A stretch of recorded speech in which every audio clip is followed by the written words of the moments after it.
just be a 3v3 in total.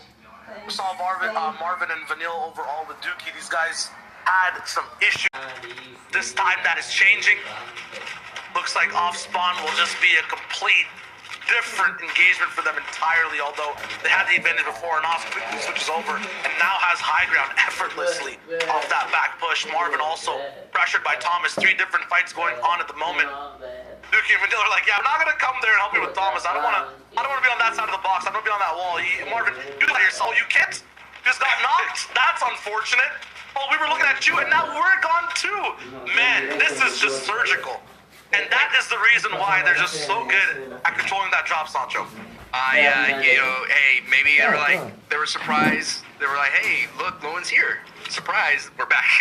So that is something we'll definitely keep an eye on. Now, this is another trio that a lot of us here at the analyst desk as well, here at the caster's desk, we were saying like, wow, like this is a trio that plays pretty well in the FNCS, and we all thought that their first go wasn't like a fluke, but clearly wasn't. The last time they entered, you're taking a look at their history. The Expert actually played in the FNCS trios in Chapter 2 with Stock K and Rexo, and did pretty well. And actually, Expert goes all the way back to the FNCS squads at Chapter 2 in Season 1. So even though they're new to the scene, no strangers to FNCS, but they still have a great foundation to build upon this shot. Yeah, meta just in general last week playing with the same trio of Skyzo and Expert. Sancho said good experience in FNCS overall. And in round 4 last week, these guys had 2 slow starts overall, a 20-second followed by a 22nd. Today, looking a little bit better with getting a few elims in that first game, but then past that in general, we're looking at Colossal Coliseum once again. Very tough spot to fight, has a short fuse, a short timer as well. We were talking about that before. You don't want to spend too long in the desert or around it. You're really just here for tags. And now you're seeing that passive Void and Bafo were able to survive and leave Steamy. There was a lot of engagements happening on this rotation as well. The feed, while we were watching all the other action, was being lit up from this corner of the map. Bafo, passive, and Void coming in 25th in that match 1. Now looking for an opportunity to sand tunnels. You take a look at the format. We're seeing the Victory Royale, so worth so much more. 30 points, second place 25 points, and third place 20, and then a huge drop going down to 4th to 17th place. Seen as like a huge bonus going from 4th to 3rd, and of course that huge bonus of elims being worth 2 points. And now we're taking a look at the Colossal Coliseum as Kylie and Dietrich. As we saw last time, Dietrich was basically by himself for a long time and inhabited that salty towers alone, but at least has the rest of his company there, Fesroki and Kylie. It's a very rugged path for anyone who tries to walk the desert. And you might be landing at Steamy, but you'll have to go through these coarse, rough sands. I hate sand. It gets everywhere. I was waiting for it. Hey, but at the same time, it's a very cool mechanic. I think that it is a risk reward. I mean, what's going to happen is, like you mentioned, as soon as you popped up, you're stuck in an animation, and those frame locks that you deal with, you could get beamed out of midair, and at the same time, you could get shot out of this kind of state, and all those kinds of things are going to have to be, you have to think about when you get into the safe zone. At the same time, any kind of rivers or any kind of water or a hard material like a rock, it knocks you out of that state. But you're seeing that Void and passive and Bafo find a great rotation and into the safe zone, but look at their HP. They're going to have to take some time to queue up. And there's the other neighbor there, Kylie Fesroki, Dietrich, no doubt in the same situation, considering that they ate a lot of Storm. Oh, actually, Kylie and Fesroki are sitting pretty healthy. They must have found that that slurp truck. Yeah, that slurp truck might have been good for them, but I thought these guys would have med kits or something. They're just one stack of bandages. That is rough. Hey, this is what I'm talking about. So buff. I'm sorry. I gotta say, this is what's so rough about taking engagements out there in Steamy Stacks, and you have to go into your heals, and now you're at the max pool rotations. So it's just not easy, man. It's not. You know, for that trio in specific, Void, passive, and Bafo, I think they were my kind of shoo-in coming in to last week's qualifier for doing really well. They had the most wins out of round 3. They're looking really strong, but ended up at 26th place overall in round 4. So very similar kind of situation as snagged over at Stealthy Stronghold.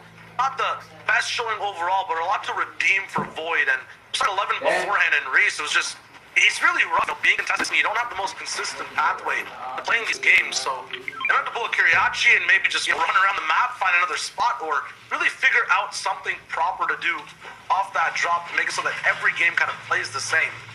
The top contenders, we saw week to week, Hen, Janice, and Chapik, so the first place from last week, had the same game to play every single time. The people who were in trouble, who were getting invaded by, a different trio every time, like Snagged, had a different game to play every single game. So if you can keep your game as consistent as possible, go through the same events, you'll have so much more control. You'll have a better day overall. And that consistency, of course, will get you into the next stage. That's where our competitors are playing for the top 10, get advanced into the semifinals. And that's going to be very, very soon. In the next 2 weeks that happens. We still have one more qualifier to go.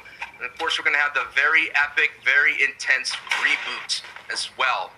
Now we're seeing a very scary situation for Cisse, Noobs, and Milo, as they're just above Storm Surge.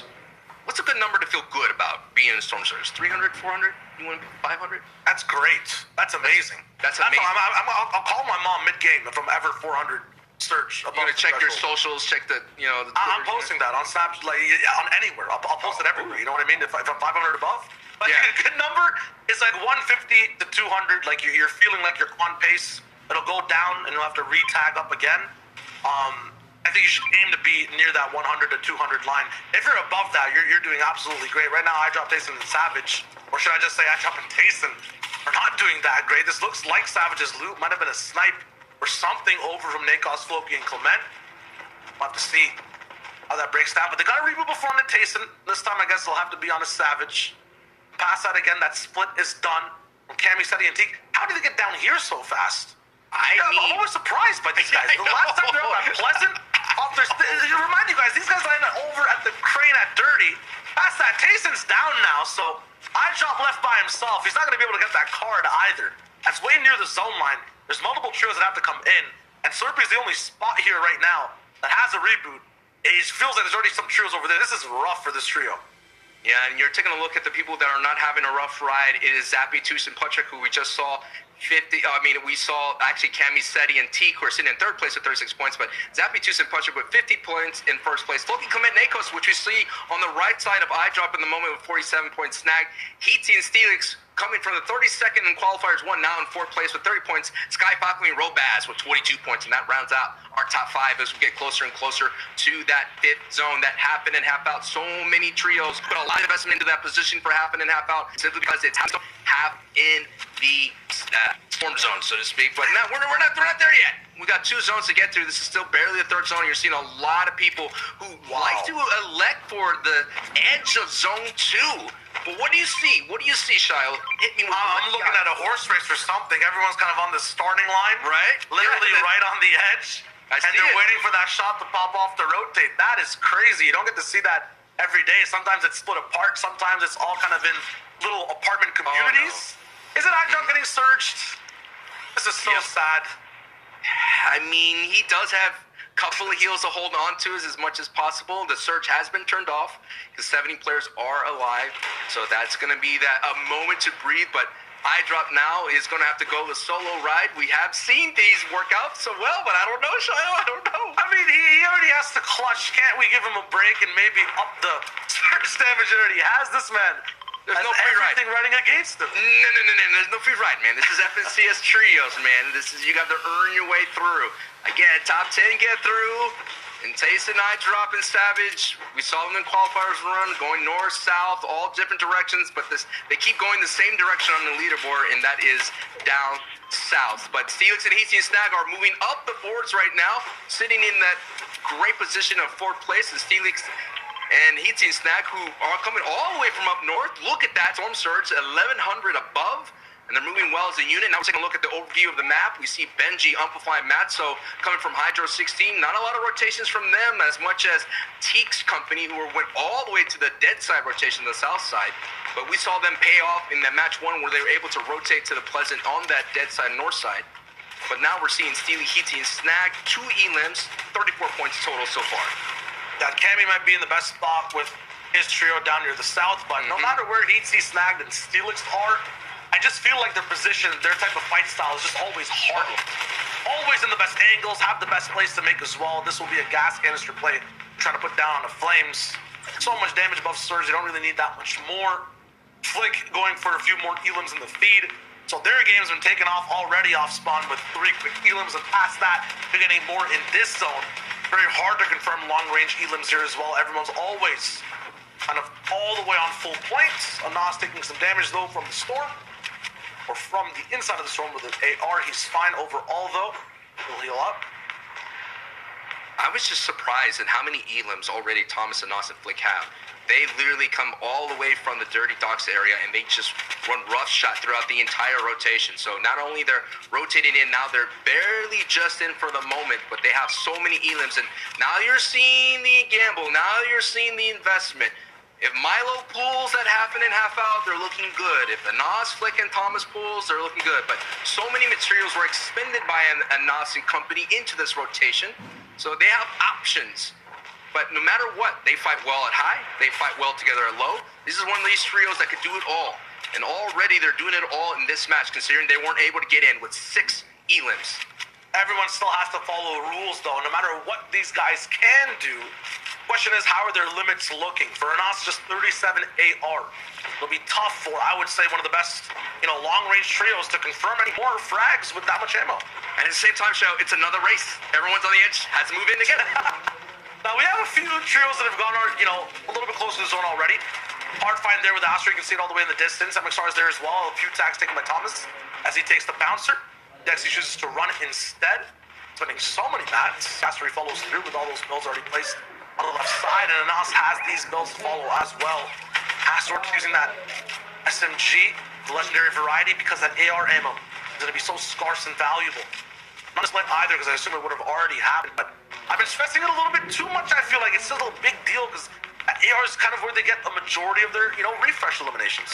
Absolutely, and now we're seeing Cami T. Concetti, who made the early move south, now opening up edits, and the Storm Surge warning means you're going to see more edits, and you can hear more shots ring out in the distance, and Steelix, HT, and Snag are looking for a great opportunity to get themselves another trio wiped off the board and sent to the lobby. Pressure being put by Steelix, and HT, and Snag, sending in some beams, but that just brings the attention for the rest of the lobby. Robaz gets himself a confirmation in the feed. Now they're going to fight hip to hip, and a lot of metal being expended here to hold on as much as possible. Now you're seeing the box fighting. This is the result of Storm Surge. Everyone looking for opportunities to get above it, like Shayo said, to be able to call their mom and be safe away from that Storm Surge as much as possible. And right now, Steelix, Hetzy, and Snag goes down, so now it's going to turn into a duo fight. Flames does get knocked down, but the lobby understands that there's a lot of not only elims, but the opportunity to get in and grab some loot. As Loki Clement here, a very strong trio, takes out 2 of the Italians. The final filter to pass is basically this kind of section of the zone where everyone close to you in these boxes will be looking for shots. Unfortunately, it looks like Snag will not pass that filter. It will be Nako's actually filtering him out with that shot. Heatsy now left as a solo player, caught between 3 different trios.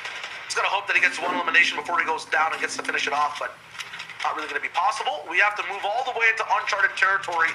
That pink trio you see on your minimap on the left has had center control of almost every zone, and now they have position on this half and half that no one is close to. An almost max rotation again for the majority of the lobby. They're getting sent on a trip they do not have the tickets for, and they are not prepped for as well. They have not packed to move this far. So it's a rude awakening for the majority of people on this side of the map. And those pink triangles are Sapphic, Siberia, Jake, and Irez looking really good. Russian trio looking strong, and actually they're going to be very dangerous because coming into this from round 3, that the most single game elims with 18 each, and that's actually a tie with Link, Storming Ryan, 7 Tor, so that's a very deadly trio. As you see Fury here actually trying to contest, go up for height on the top of your screen, and they are contesting and fighting Sapphic and Irez. This is a battle, it's a build-up happening, but Irez is now sitting very on top of height and holding off that pressure. So now actually another trio, and that's Vortex and Co. contesting height. Let's keep it up, let's take a look. It's Irez now sitting at ultimate height, but still, so many people understand the value of height, and a lot of people, this meta Shayo, a lot of teams have been kind of alping for height, using that big build energy to get up there. Yeah, but there's only a certain times you're going to actually output that energy. That was one of them.